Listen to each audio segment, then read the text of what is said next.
My name's Marie Norman. I'm faculty at the Institute for Clinical Research Education in the University of Pittsburgh, but my own background is cultural anthropology, so I sort of got to medicine through a circuitous route.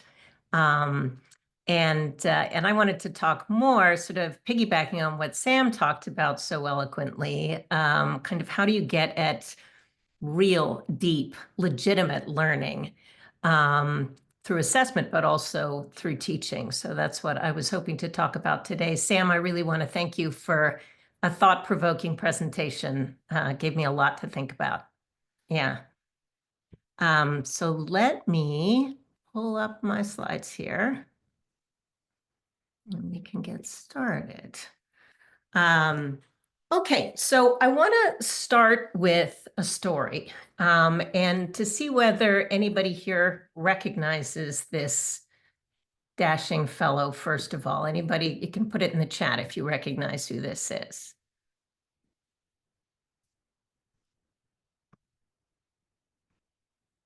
Anyone? Anyone? Newton, you've got it, Isaac Newton. So this is Isaac Newton, who was, in his time, considered an absolute giant of an intellect. He was a polyglot. He had expertise in a wide range of fields, mathematics, physics, astronomy, alchemy, economics, theology. He was a superstar of his day. And he was also a lecturer at Cambridge College.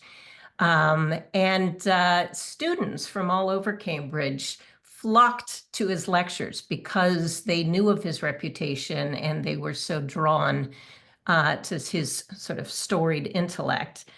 And he would lecture to them.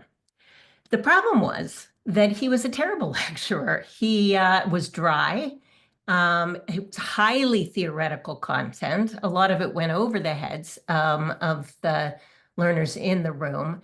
And so eventually, despite their initial motivation and enthusiasm, they just started to kind of drift away until the lecture hall was empty. But Newton kept lecturing.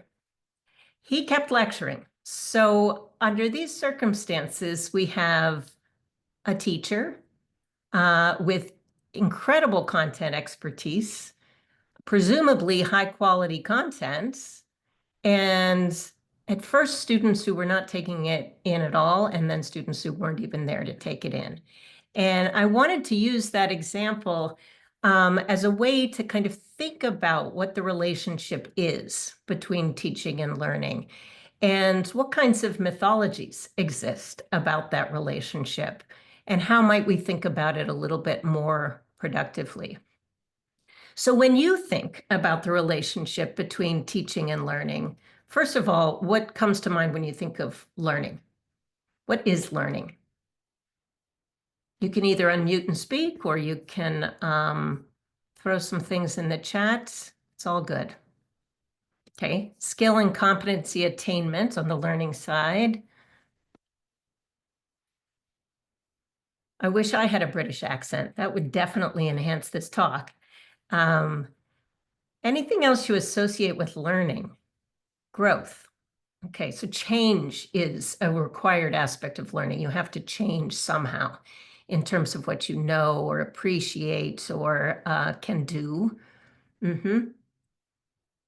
How about on the teaching side?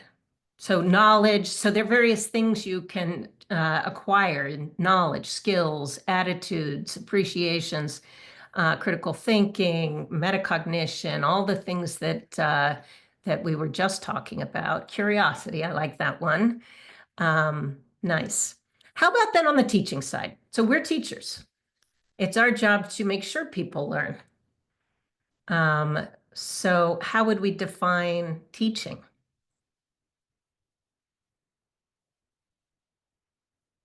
Learning can be joyful, should be joyful. Okay, facilitating that process, maybe the journey that Sam was describing, the journey that people go on in order to develop the skills in order to produce some kind of artifact. Yep. Usually, or hopefully, it's sort of a cause and effect relationship where teaching causes learning, although that's not always the case, is it? As in the example of Isaac Newton. Functional skills. Okay. Right. Showing enthusiasm for the content might be a piece. Guidance, communicating and modeling. Nice. Okay.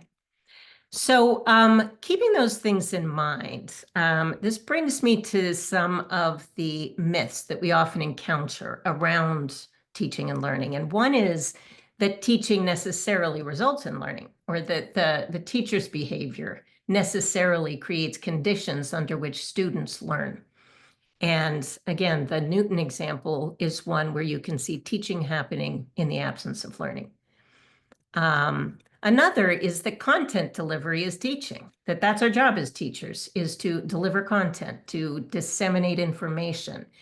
And I think that one of the things we're seeing changing in the world is that there's really less and less reason for teachers to play this role. The internet offers all the content, all the information we could ever want. So if teachers don't offer something beyond that, some way of crafting an experience to get you to engage with information in particular ways, our teaching is less significant.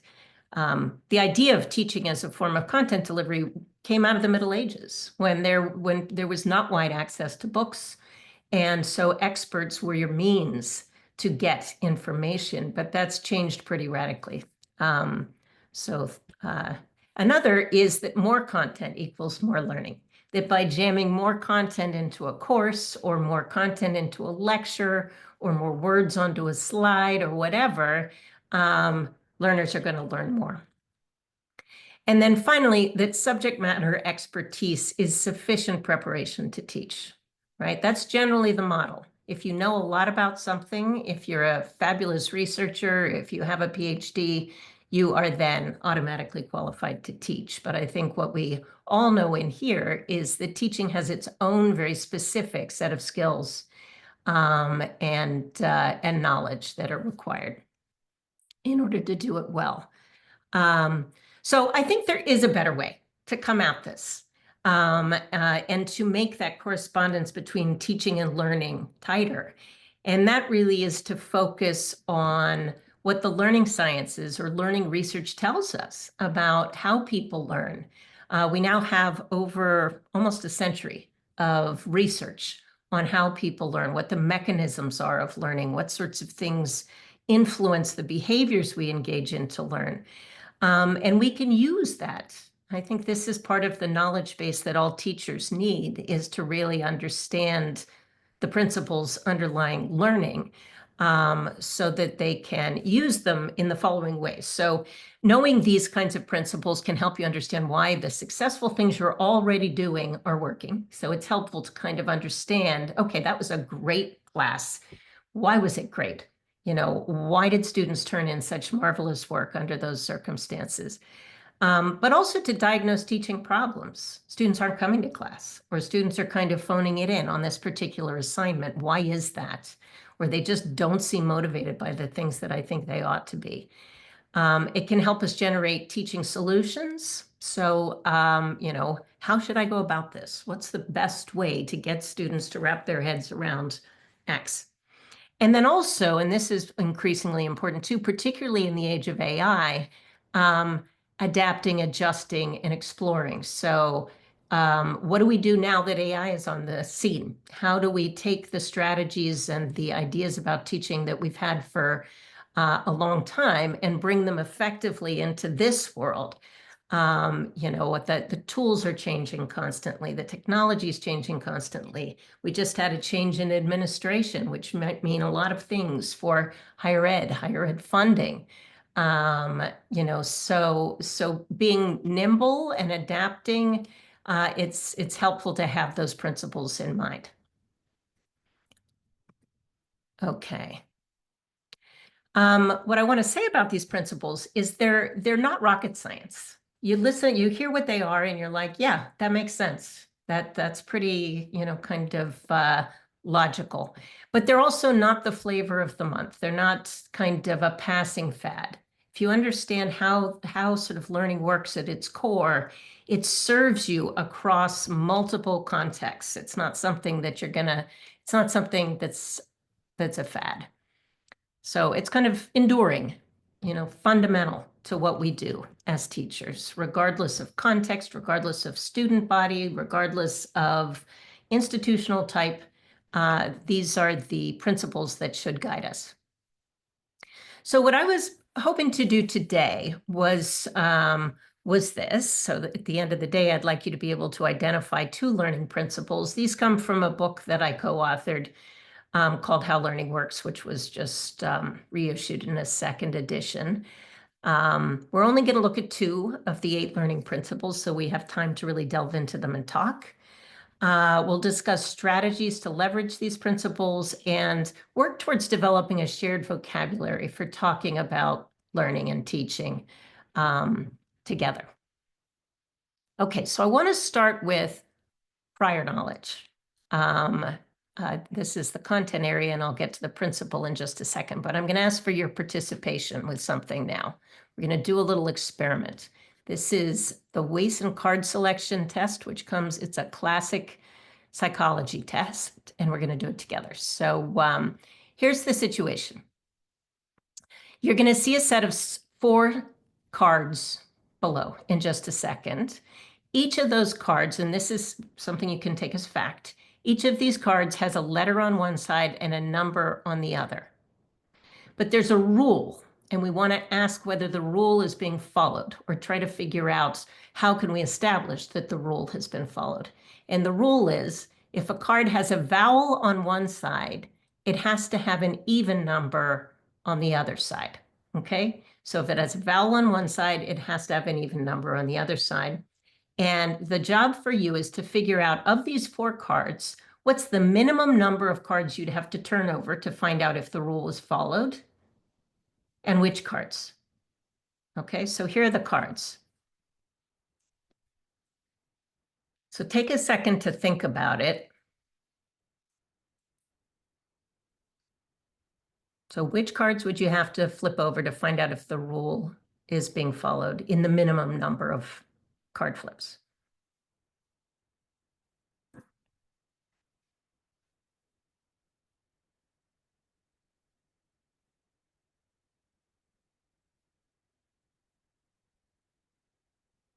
Okay. Anyone got an answer they'd like to share?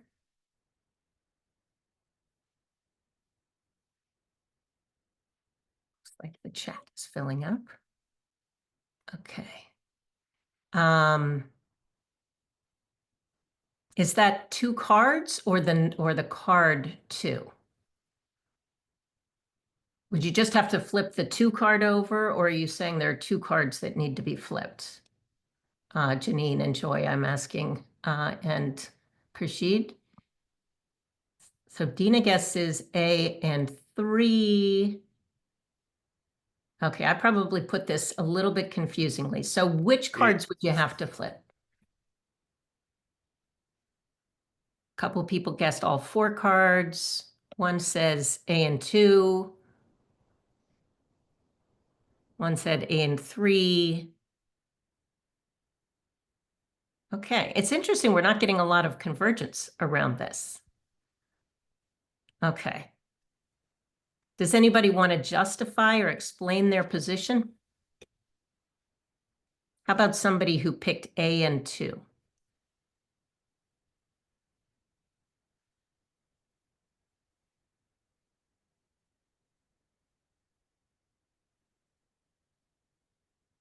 These are the right answers. A and 3. But a lot of people go to A and 2 because they're focused on the fact that vowels and even numbers have been identified. So there's sort of a natural tendency to want to see, well, is there an even number on the other side of this A, and is there a vowel on the other side of this 2? But the thing is that if there is not a vowel on the other side of the 2, we don't know that the rule has been broken, because it's sort of a unidirectional rule. If a card has a vowel on one side, it must have an even number on the other side. But there could be a consonant on the other side of the 2. That would not violate the rule. But if there is a vowel on the other side of this 3, the rule is broken. This is hard, right? This is a hard exercise. It's very abstract. It's difficult to do, but let's try it this way. So in this situation, each card represents a student at a bar. So the age of the student is on one side of the card, and what they're drinking, oh, I didn't mean to go there, is on the other. And the rule is if a person's drinking beer, then they must be at least 21. How much easier is this? Which are the 2 cards you'd flip here?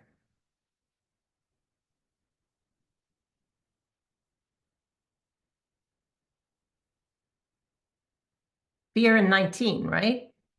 You want to know if an underage person is drinking this beer and whether an underage person is drinking alcohol here, but who cares who's drinking Coke? And 27-year-olds can drink whatever they want, right? So this is so much, this is actually the identical question as the first one you saw. But because you have prior knowledge to bring to the equation, because you know about drinking ages and you have experienced this in the real world in your own lives, it's much, much easier to make those connections. And this sort of points to the power of prior knowledge for laying the groundwork for all other learning. It's very difficult to think purely in the abstract without being able to connect it to what you already know. And it gets much, much easier if you can.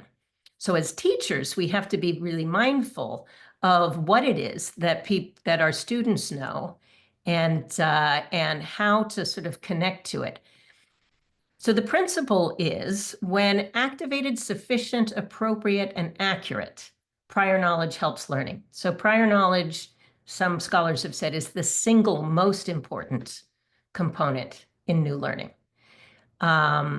But the issues are when it's not activated or when it's insufficient, it's inappropriate or inaccurate. So, so let's talk a little bit about those kinds of situations. So this all begins with the recognition that students don't come into our classes as blank slates. They know lots of things, right? Especially in higher ed. So they have skills they've already acquired. They have knowledge, they have attitudes that they've already acquired and beliefs. Some of which are accurate and some of which are inaccurate. They may come also in with stereotypes or misconceptions or assumptions about the way things work that we have to work against or help them grapple with or move past. So, this sort of speaks to 4 possible prior knowledge problems that are useful to think about in broad strokes. Good Lord, I'm trying to move you guys around my little screen and I keep losing my slides. So, so 4 prior knowledge problems that are worth thinking about. One is that students have inactive prior knowledge. So what that means is they have relevant knowledge from previous classes and previous experiences, but they're not thinking to use it. They're not recognizing its relevance and they're not bringing it into the situations where it would help them understand something or make a connection. And that happens a lot because students tend to kind of compartmentalize course by course and not think across courses tremendously. Another problem that is maybe coming back to Swiss cheese here is students have gaps in knowledge that inhibit new learning. They simply don't know important things, and that gets in their way as they're trying to acquire new knowledge. Another prior knowledge problem is where it's inappropriate, where students apply good information, correct information, but they apply it in the wrong place. I'm dealing with this, so I'm teaching a qualitative research methods course right now, and many of my students are quantitative researchers, and they bring notions of bias and generalizability that are statistical in nature and come out of the hard sciences into a qualitative context where they just don't belong. But it's not that bias isn't relevant in qualitative research, but it doesn't operate the same way. And so, so that's a situation where you don't want to say you're wrong. You want to say you're right for that context. But over here, it operates differently. And then finally, inaccurate prior knowledge is when students have beliefs and misconceptions that inhibit new learning. And this may be particularly acute right now with the spread of misinformation and the fact that people live in information bubbles and often lack the tools to distinguish accurate from inaccurate information. Another issue when it comes to prior knowledge is that knowledge operates on multiple levels. And so knowing what is not the same as knowing why, which is not the same as knowing how, which is not the same as knowing when, right? So you can know what a particular concept is, but you may not be able to understand, or maybe you know what a particular process is, but you can't explain why we do it or how we would do it or when would be the appropriate time to do it. So those things are not the same, but we often, fail to distinguish among them to the extent that needs to happen. And then the third issue when it comes to prior knowledge and its effect on teaching and learning, sorry, I gotta keep half an eye on,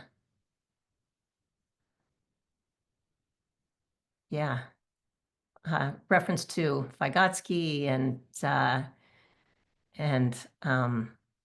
students doing what they need to do without necessarily making connections to the things that between the things they're learning. So another issue that can come up when we're dealing with prior knowledge as it relates to teaching and learning is a phenomenon called expert blind spot. So if you think about cooking, and I don't know about you, but I'm not a great cook. I'm a timid and inexperienced cook. And so if I go to an experienced, confident cook for advice about cooking, if I want to say, how do you make that thing you make?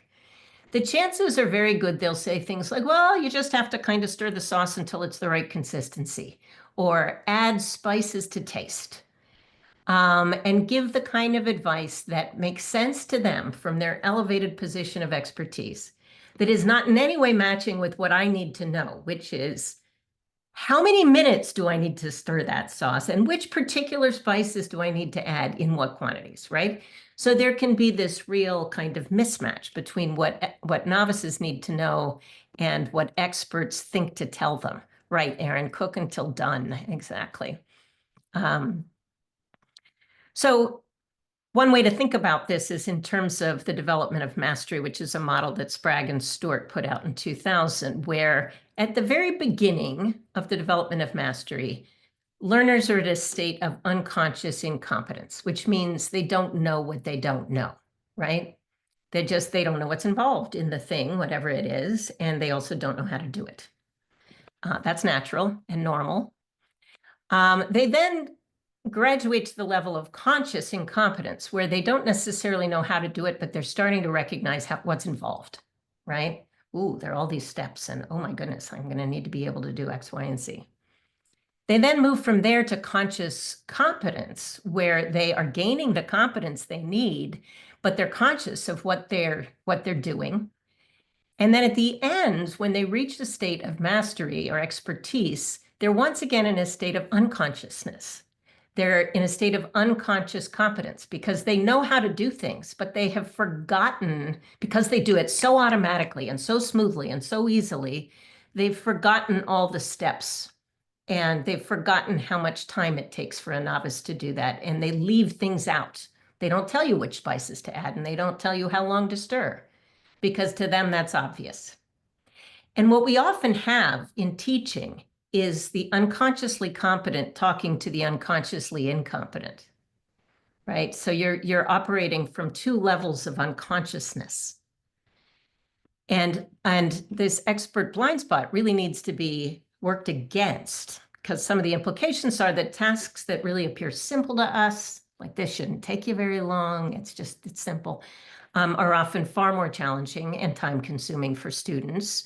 We often fail to recognize or point out or teach component skills and steps because it seems like one task. You just write a grant proposal. But we forget how many things are involved in writing a grant proposal or an essay. So we don't always teach to the learning needs of novices. And this is, nobody's fault. This is just something that comes out of that unconscious competence of expertise. But it is something we have to be aware of and work against. So I'm going to stop sharing for just a second and drop something into the chat here. Chat. I want to go through a couple case studies with you. And I wanted you to be able to sort of read along. So hold on a sec. Let me find what I'm looking for.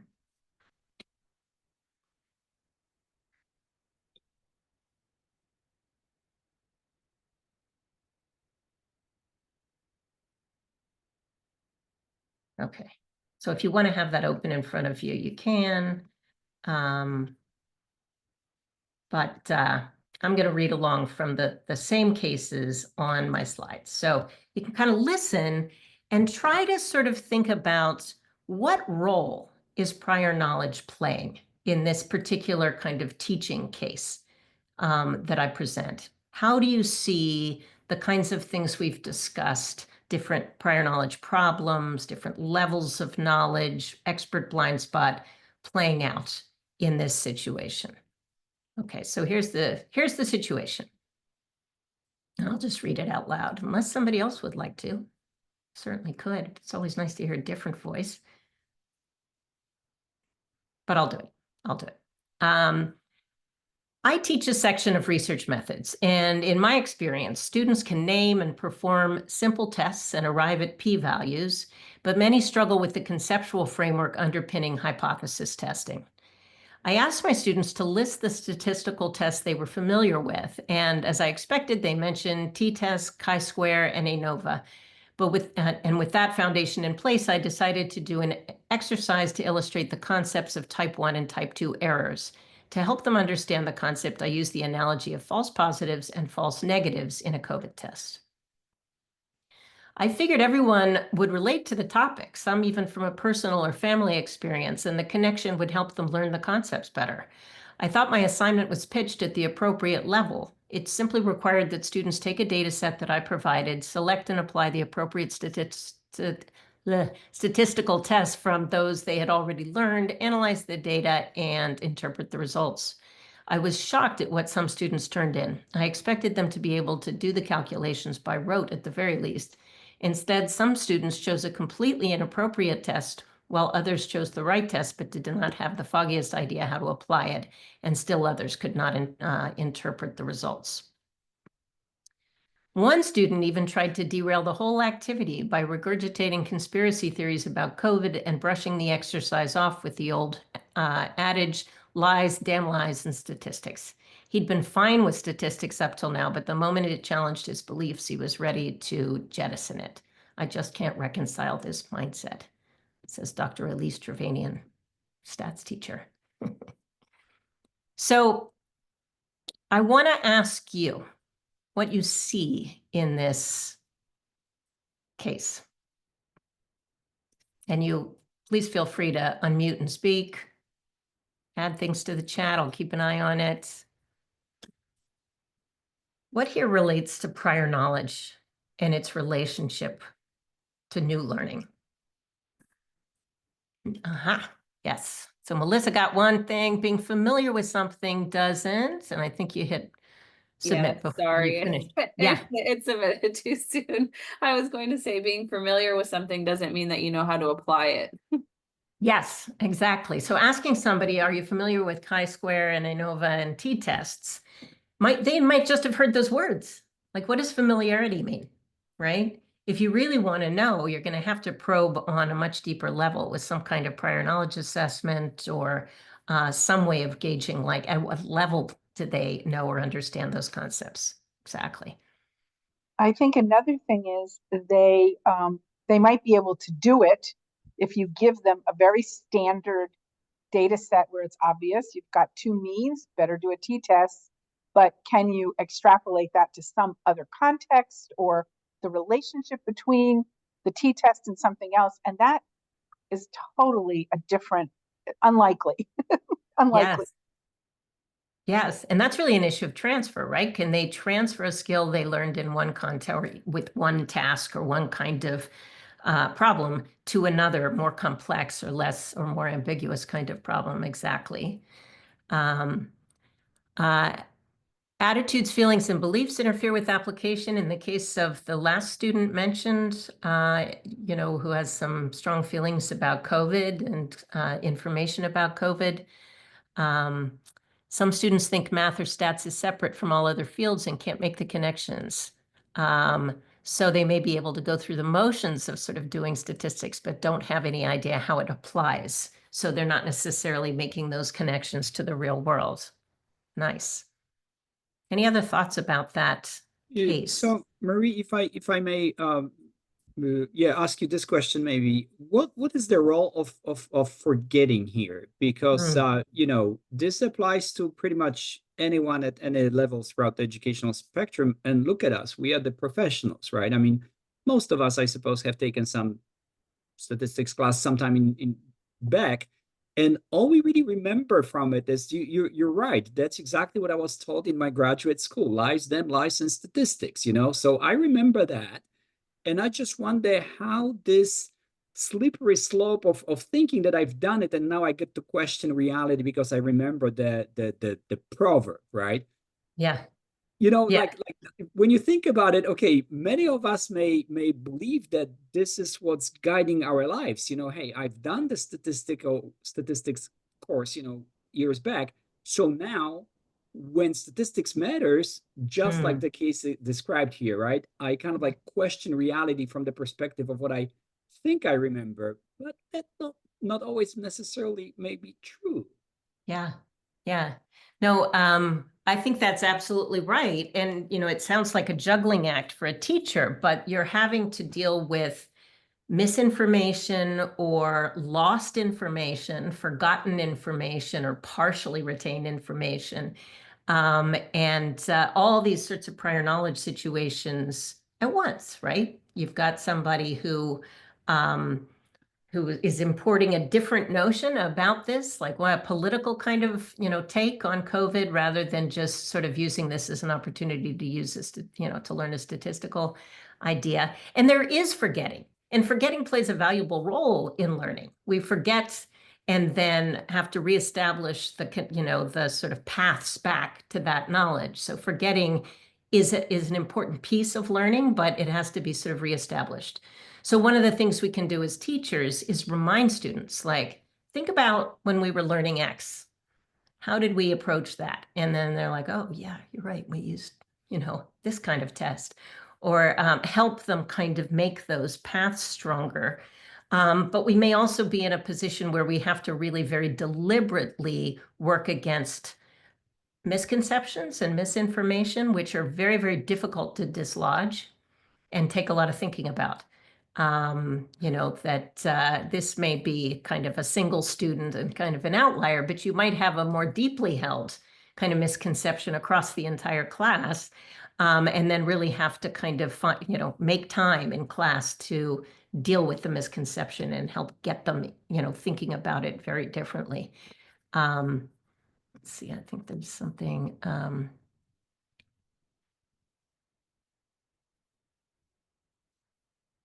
It also questions the notion of literacy as complete or advanced literacy when one understands the connections. I'd say yes, that's when literacy happens. So some of the little sort of Easter eggs in this case include these. As was pointed out, the professor asks students to list the tests they're familiar with, but then makes assumptions about what familiarity actually means in terms of competence. So she's conflating those levels and types of knowledge. Another is good, right? This person is thinking. She's thinking about how connecting stats to something in people's real lives, like COVID, can help them learn, and that's absolutely right. So that's a good use of kind of leveraging prior knowledge.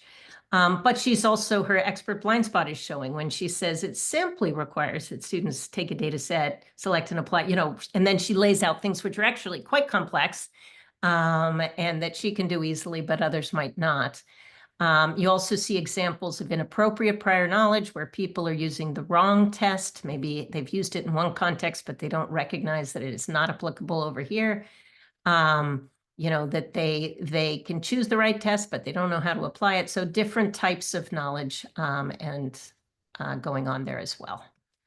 And then finally, you've got, you know, conspiracy theories, which are muddling things up here, making it difficult, creating sort of blockages for people to learn.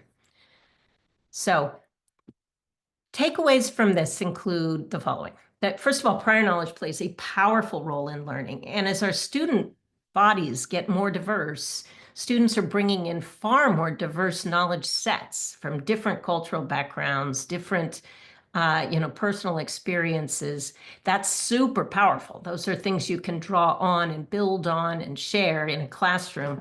But it also creates some conundrums in terms of establishing a baseline. What do we all understand here? And what can we build on? So in that case, you really have to watch out for these 4 prior knowledge problems and make clear distinctions between those levels of knowledge. Great. Sorry, I'm going to keep half an eye on the chat. Yep. Yep, William, misconceptions are difficult to counteract when people don't agree on what a legitimate source is. And they were difficult to counteract even before the, you know, current sort of political and social environment where trust is so low, simply because they're very sticky. Misconceptions stick in your brain and they're hard to dislodge, often because there is some element of truth to them, something that corresponds to reality. And that's what makes it harder for people to sort of see how they're problematic. One way you can try to deal with misconceptions is ask students to make predictions based on their misconceptions and then test those predictions. And when the predictions don't line up with, the outcomes don't line up with the predictions, it creates a gap that then they want to fill and understand, like why. And there, you know, and also you just have to disabuse people of misconceptions through repeated contact with accurate information. It's not a once and done situation. I told him he was wrong and now it's fixed, right? Yep. That stuff can be very, very sticky. All right, now I want to move on to a different principle, which is motivation. And I'm gonna start with the principle itself. Hold on a sec. Go backwards. So the principle is that students' motivation generates, directs, and sustains what they do to learn. So motivation is about the drive to engage in specific behaviors. It's the energy that fuels people's desire to come to class, to stick around after class, to ask questions, to engage in small groups. It's absolutely essential for learning because if people don't engage in the actions that produce learning or that result in learning, they won't learn. So here, this is a bit of a challenge for all of you.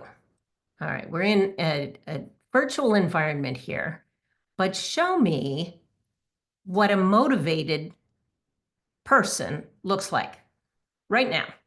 Through your Zoom screens, in your little squares there, what does a motivated, in this case, participant in a seminar look like?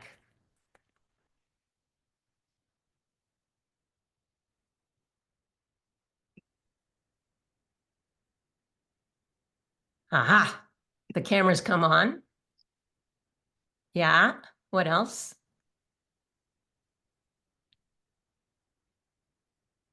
When you think about your students in your classrooms, how can you tell when they're motivated?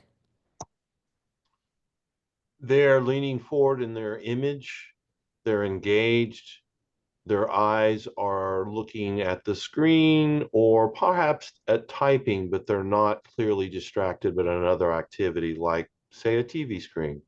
Yeah, yep. So they're focused, their eyes are forward. They don't look like they're just kind of in that zombie mode. They look like they're actually there. They ask questions. They're not distracted. They laugh at my jokes. They laugh at your jokes. They use those little emojis. I saw a bunch of little emojis flying around. Their faces light up. Yeah, it's all that good stuff that you want to see in a classroom. So then show me, what does unmotivated look like?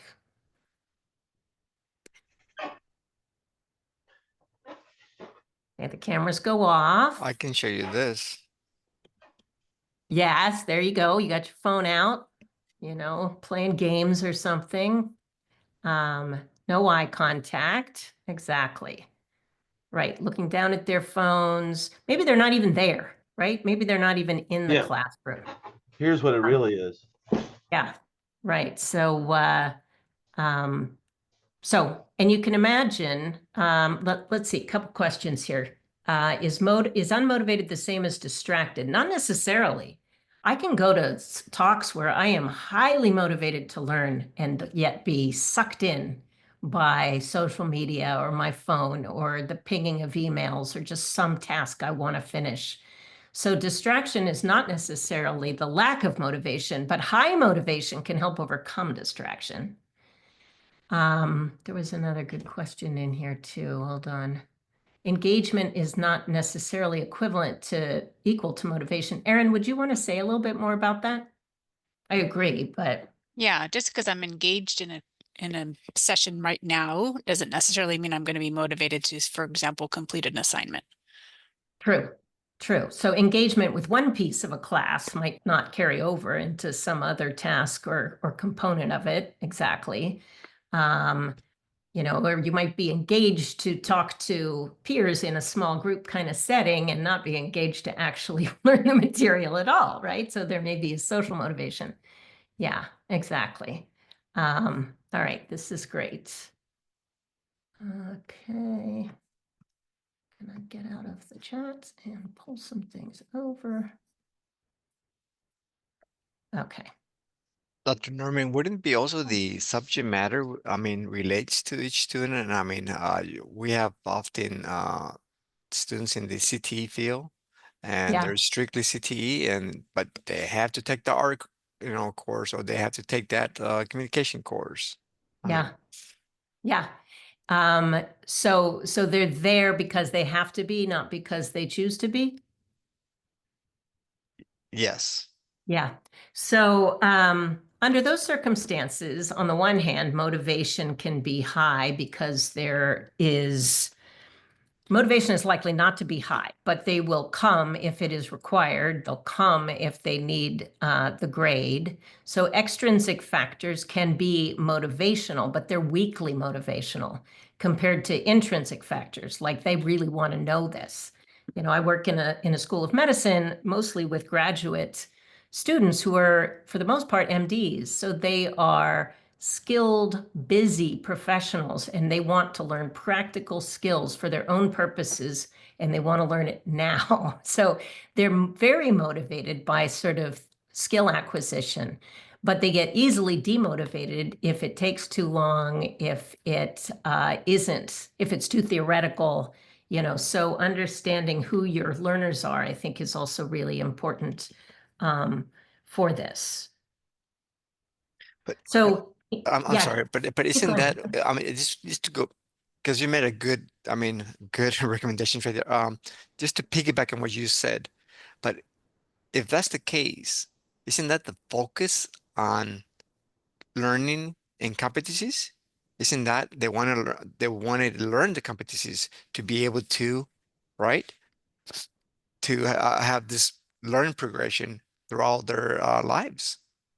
So one would hope, right? That would be sort of an ideal situation where your students want to learn for their own sakes. They want to develop skills or competencies. I think that's a good teaching situation, but it's not always the case. And you may be teaching something that students are not inherently motivated to learn or don't see the point of, or feel like is a distraction from what they actually want to learn. And so part of what we have to think about as teachers is kind of like, under those circumstances, how do you get students to care? And maybe that begins with recognizing that it's our responsibility to make sure they care. Or at least it's a big piece of what is our responsibility, is to think about motivation and try to use the sort of levers that we have at our disposal to motivate them. And we'll talk about what some of those levers are in just a second here.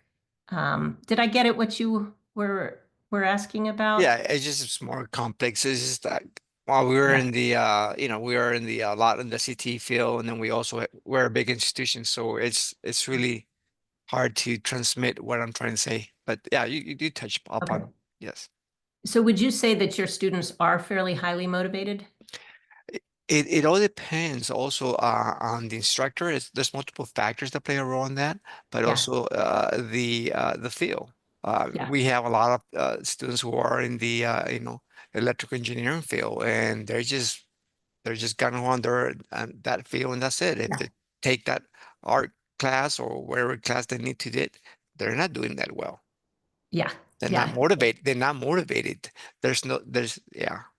Totally. So let's look at what we can do about somebody who is not intrinsically motivated, right? The engineer in an art class or an engineer in an engineering history class. You know, there are two things to kind of think about in terms of motivation, and one is value. So what do they value, or what do they see value in? And in the case you just mentioned with engineers, they value learning to be an engineer. They're not valuing the classes that they consider sort of, not part of that equation. And then the other piece is expectancy. So it's value and expectancy. Value is the perception, and it's all about perception where motivation is concerned, that what you're learning is valuable. The task you're doing will actually help you gain skills that you care about. And on the other side, it's, do you expect to succeed? Do you believe it's possible to succeed? Because if you believe that you can't succeed, or that going to class doesn't actually help you achieve your goals or get the grade that you want, then your motivation suffers. So both these things are necessary for motivation. Students have to see the value, and they have to believe they can succeed. It's a little more complex than that, but those are the two sort of basic ideas. And let me give you some more examples. Okay, so Mary points out, more motivated when they learn about interesting topics relevant to their personal lives. That's an issue of value, right?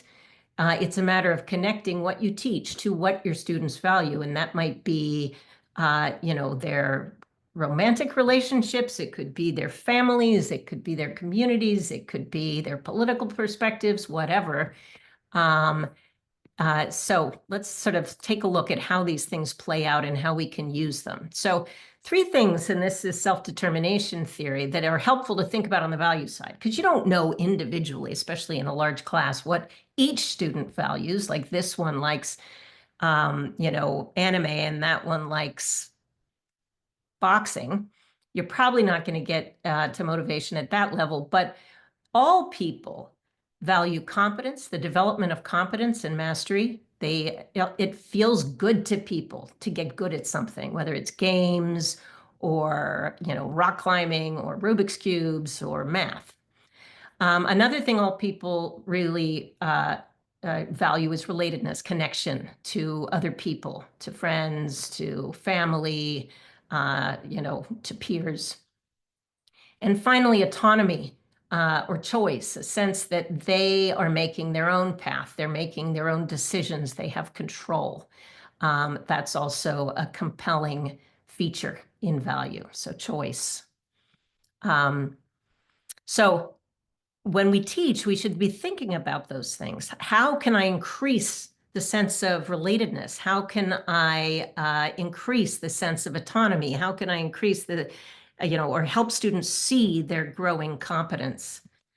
And then on the other side of the value expectancy framework, you've got expectancies. So these are perceptions that support motivation, that when you believe that your efforts and the outcomes you want are linked, right? If I do this, I will get the grade I want, or if I do this, I will understand something I want to understand. You also have to believe you're personally capable. I'm able to do this. Like if the kinds of self-talk people have of like, well, I'm not a math person, indicate a lack of, sense of self-efficacy that can certainly interfere with motivation. If you don't think you can do math, how motivated are you going to be in a math class? Another thing is you have to believe the system is fair on some level, right? That there won't be total favoritism showed. If I do the work, I will get the reward as opposed to it being given to somebody else. So those things are all important as well. So think not only about how you can kind of turn up value, but also how you can turn up expectancies. Clear directions for assignments help to increase expectancies. This is what I'm expecting of you. This is the purpose of this assignment. These are the steps that I want you to follow, as opposed to assignment instructions that are vague and kind of read my mind-ish. Having clear assessment criteria, rubrics, a clear sense of what, sort of skills and competencies you're looking for, not in a bean county way, but in a fair way where you tell students what it is that you are looking for rather than making them guess. Shani says, autonomy is not valued in collectivist cultures. Collectivist cultures value group agreement. So, yep, I'm familiar with Hofstede. So in that case, relatedness might be the motivational lever you want to appeal to more than the sense of autonomy. We're definitely in the US a highly individualistic culture, and so we may be more drawn to choice and autonomy than in other cultures. So that's a good point, Shani, that thinking about who you're teaching and what their cultural background is also relevant. Relatedness and autonomy, I wouldn't say that's a dichotomy so much as an important tension. People want to be connected to one another, but they also want to be able to determine their own futures and paths. So I don't see them as antagonistic to one another so much as a balance, right? Yeah. But sometimes using the tilt model and too much explicit detail means students never learn an important skill. Yeah, so there's another important tension. We don't want to spell things out to such a degree that students have no creativity and students can't kind of experiment or make mistakes or learn from ambiguity. But we also don't want to make our lack of clarity about assignments their problem, right?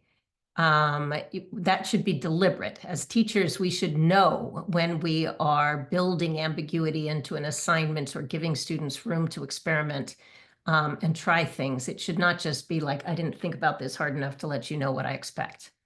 That's not fair. And that's particularly unfair for people with disabilities. And it's an issue of, accessibility and inclusion. I think that sometimes we have to be a lot clearer about what it is that we're looking for than perhaps we naturally are. All right, let's see. So what more can we say about motivation?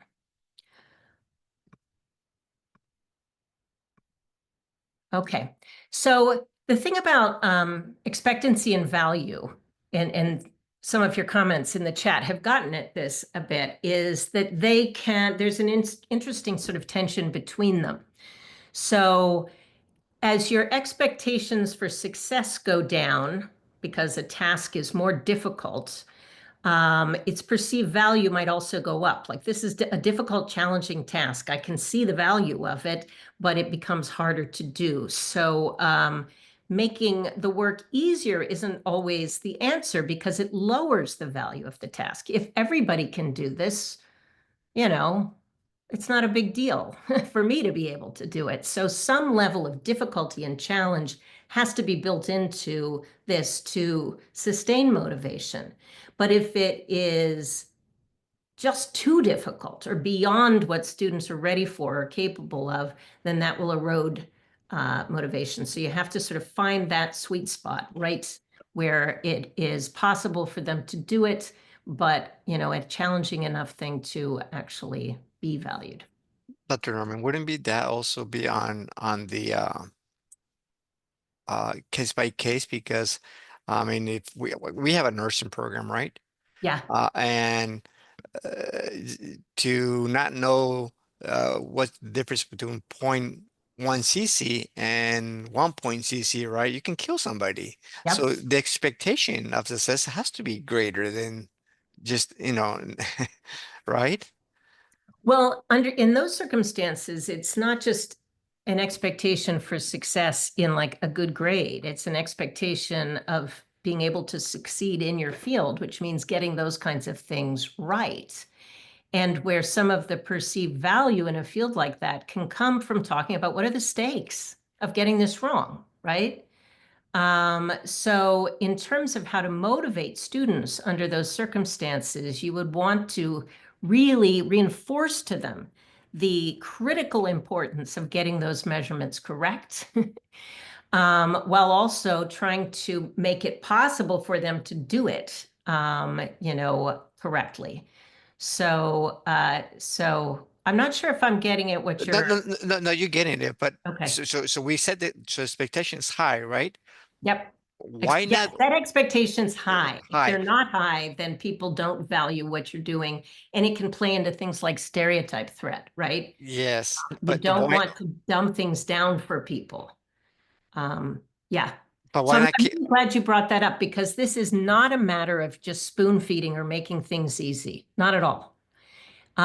It's a matter of making sure the difficulty is in the right place, that the expectations are high, but the difficulty is in the right place on the task itself, not on having to kind of figure out how to navigate a poorly designed, LMS interface or, find like people get frustrated and put off when they have to deal with lots of logins and can't find things on the LMS or the teacher contradicts themselves. That's the kind of thing that can erode, expectancy, even in a course you value. My daughter's in a course like this right now, and she has a disability from epilepsy, a cognitive disability. And so it's really hard for her to figure out what's due when and keep all that straight. She loves the class that she's in, so high value, but the LMS and the teacher's kind of organizational scheme is nuts. She can't find anything that she needs in order to plan her time or figure out what is required for her to do. And that erodes her motivation in that class severely, despite her, the value she places in the content. Let's see. Yeah, the optimal difficulty. Yeah, high expectations, high support is another way to think about this. Yeah. So if you think about how this plays out in terms of behavior, oh goodness, maybe I'm going to skip this. I just realized we don't have a ton of time. But you can, just so you think about what happens when expectancy is low, but value is high. Expectancy is high, but value is low. I won't do it right now because I'm over time, but it's interesting to think about what the sort of behavioral manifestations are. So the takeaways of this are just these, that motivation is our problem, whether we like it or not. We can't just say, hey, students, you should be motivated. It's not on me, because it will affect how the classroom operates and other students. Low motivation affects other students. Value and expectancy are both necessary, and those are the levers that we can move to influence motivation. I'm going to skip this case and go to the session takeaway. So I believe that learning these sort of fundamental learning principles can help us teach smarter. It can help us avoid pitfalls, adapt what we do, solve problems, recognize what makes effective teaching effective. And those are just two principles we talked about today. We could also talk about individual differences or how people organize knowledge and how experts and novices organize knowledge differently, sort of what is required to develop competency or mastery, how practice and feedback work. So that was just a tiny little slice. And there are a lot of really great books that get into this kind of thing. I love Make It Stick. Teach Like a Champion's wonderful, even though it's K through 12, it's totally applicable to us.